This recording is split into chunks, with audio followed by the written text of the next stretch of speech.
आप देख रहे हैं पब्लिक समाचार, पब्लिक के हक में। छूट जाएगा, दुआ कीजिए कि हम में प्यार के रिश्ते रहें कायम। ये रिश्ते टूट जाएंगे तो भारत टूट जाएगा।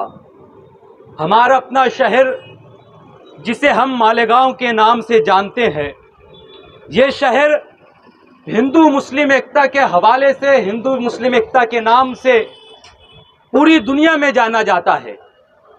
ये वो शहर है कि जब गढ़ की यात्रा आती है तो आगरा रोड पर मदरसे के बच्चे और मस्जिदों के इमाम यात्रा में आने वालों को पानी पिलाते हैं, उनका इस्तकबाल करते हैं, उनका स्वागत करते हैं।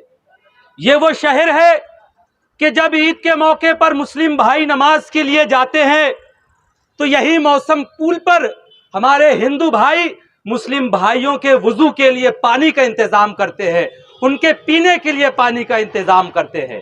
ये वो शहर है जहां आज भी हिंदू मुस्लिम मिलजुल कर रहते हैं। सपाटी बाजार में मंदिर मस्जिद की एक ही दीवार है, लेकिन आज तक वहां कोई तनाजा, कोई झगड़ा नहीं हुआ। यही शहर की पहचान है।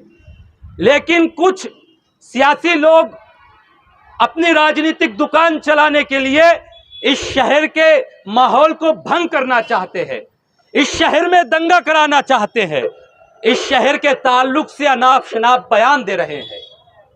आप मुझे बताएं, आप कहां रहते हैं? आप हिंदुस्तान में रहते हैं कि पाकिस्तान में रहते हैं? कहां रहते हैं? आप हिंदुस्तान में रहते हैं ना। जिस जगह हम धरना दे रहे हैं ये कौन सी जगह है? कि ये कोई पाकिस्तान में है ये जगह? नहीं। लेकिन नीतीश राणे नामी वो नफरती नेता इस शहर को पाकिस्तान कहता है। और हमें अफसोस है, हमें पुलिस की कार्रवाई पर कोई शक नहीं, लेकिन हैरत जरूर है कि पुलिस ने अभी तक इस पर कोई एक्शन नहीं लिया। मैं पुलिस डिपार्टमेंट से, शासन प्रशासन से भी ये पूछना चाहता हूं कि आप कहां रहते हैं? क्या आप हिंदुस्तान में नहीं रहते हैं? तो फिर क्यों अभी तक उस नफरती नेता पर कार्रवाई नहीं हुई? क्या इसलिए कि वो एक बहुत बड़ी पार्टी से ताल्लुक रखता है? अगर उस नीतीश राणे की जगह कोई और दूसरा होता, कोई छोटा आदमी होता, तो क्या उस पर कार्रवाई नहीं होती? आज हमें हिंदू मुस्लिम को मिलकर यह तय करना होगा कि इस शहर की एकता पर, इस शहर के अमन अमान पर, इस शहर के हिंदू मुस्लिम की जो भाईचारगी है, यहाँ की गंगा जमनी जो तहजीब है, इस पर अगर कोई उंगली उठाए तो हमें मिलकर उसका जवाब देना होगा।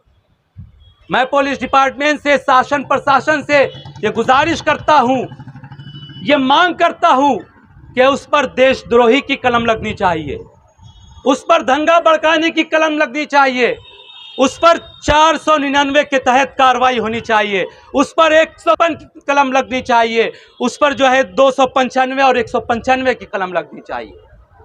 और नीतीश राणे जो बयान दे रहा है कि ये मालेगांव में लोग हिंदू भाइयों के खिलाफ जिहाद करते हैं, हमें शर्म आती है, हमें शर्म आती है। क्योंकि मेरे बहुत ज़्यादा मित्र जो है वो हिंदू भाई है, मैं उनके घरों पर भी जाता हूँ, उनके घरों पर कार्यक्रम होता है मैं वहाँ जाता हूँ, वो हमारे पास आते हैं, वो हमसे मिलते हैं, हमें कभी ऐसा नहीं लगा। लेकिन ये कुछ राजनीतिक लोग सिर्फ अपनी राजनीति चलाने के लिए ऐसा बयान देकर इस शहर का माहौल ख़राब करना चाहते हैं। मैं एक छोटा सा आपको एक वाक़या बताना चाहता हूँ कि दो कबूतर में बहुत अच्छी दोस्ती थी।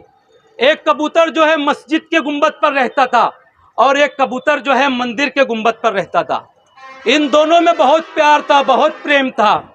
लेकिन अचानक एक दिन यह हुआ कि इनके बीच में एक कौवा आ गया और उसी दिन से उनमें झगड़े होने लगे।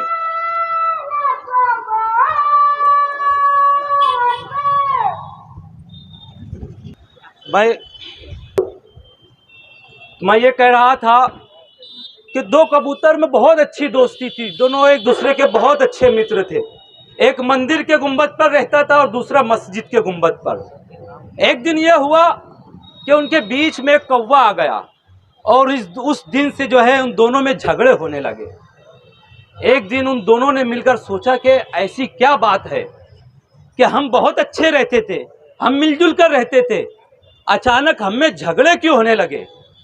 तो उन दोनों ने जब बहुत गौर किया तो ये फैसला किया कि हम मालूम करते हैं कि ये जो कौवा आया है ये कहाँ से आया है, ये कहाँ पर रहता है। और वो दोनों कबूतर फिर जो है एक दिन गए उस कौवे का पीछा करते करते गए कि मालूम करे कि वो कहाँ रहता है। तो पता ये चला कि उस कौवे का घर संसद भवन के गुंबद पर था। तो इस देश में जो कुछ हो रहा है, कुछ राजनीतिक लोग अपनी राजनीति चलाने के लिए इस देश के और इस शहर के माहौल को खराब करना चाहते हैं।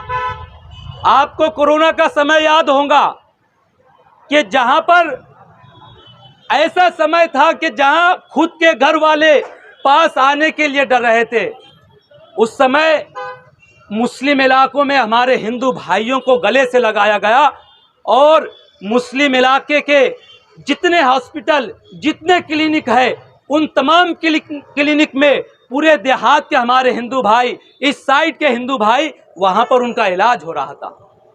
एक्सीडेंट होता है, वहां पर यह नहीं देखा जाता है कि ये जिसका एक्सीडेंट हुआ ये हिंदू है कि मुस्लिम है। जगह पर जो कोई होता है वो फौरन जाता है, उसको उठाता है, उसकी हेल्प करता है। लेकिन आज जो कुछ हो रहा है, अगर इस पर हम खामोश बैठे रहे तो वो दिन दूर नहीं कि इस शहर के माहौल को बहुत ज्यादा खराब कर दिया जाएगा।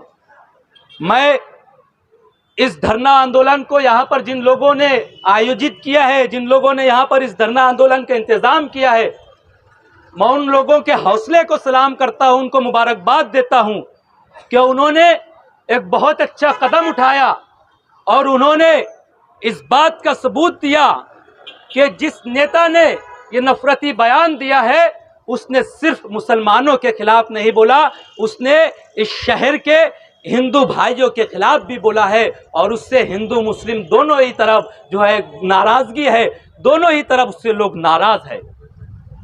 मैं यहाँ पर एक ऐलान और करना चाहता हूँ, मालेगांव डेवलपमेंट फ्रंट की जानिब प्रति बयान दिया है, उसने सिर्फ मुसलमानों के खिलाफ नहीं बोला, उसने इस शहर के हिंदू भाइयों के खिलाफ भी बोला है और उससे हिंदू मुस्लिम दोनों ही तरफ जो है नाराजगी है, दोनों ही तरफ उससे लोग नाराज है।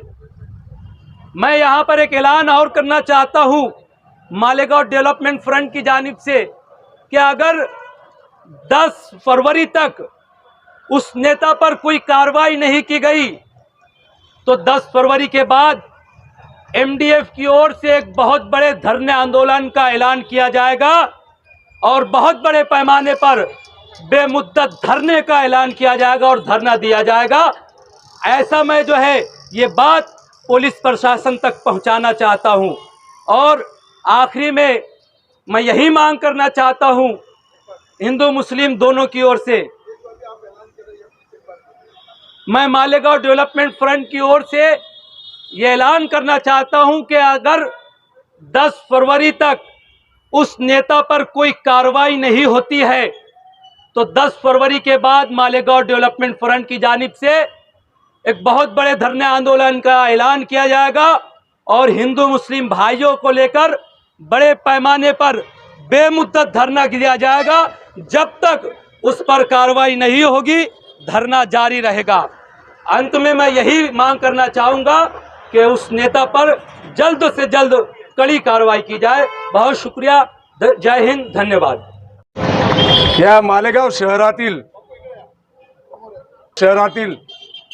हिंदू मुस्लिम बांधवांकडून, हिंदू मुस्लिम एकता संघटनेकडून जो कायम तोंडाने हागत असतो अशा या शेमड्या नितेश राणेचा या ठिकाणी निषेध म्हणून आज या ठिकाणी सर्व जमलेले आहेत।